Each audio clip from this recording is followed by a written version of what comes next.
الرحیم۔ آپ کی نظر ایک نعتیہ نظم جس کی فرمائش کی گئی،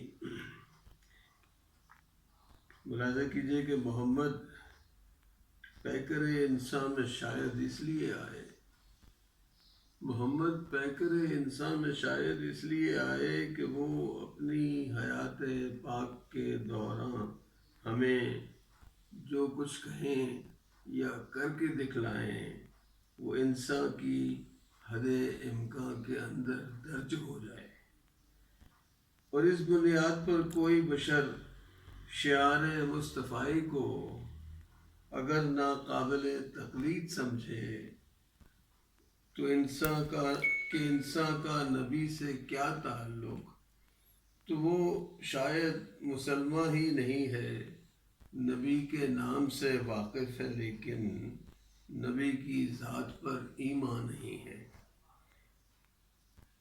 تو اے نسل بنی آدم، خصوصاً اے مسلمانوں یہ جانو، مسلمانی نبی کا نام لینا ہی نہیں ہے، نبی کی پیروی کرنے اور ان کے حکم کی تعمیل کرنے میں خفی ہے۔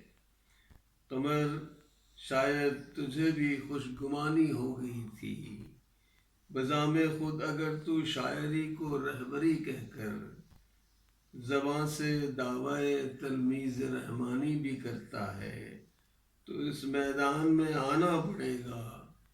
نبی نے جو کہا یا کر کے دکھلایا فقط نعتوں میں دہرانا نہیں ہے، عمل کر کے بھی دکھلانا پڑے گا۔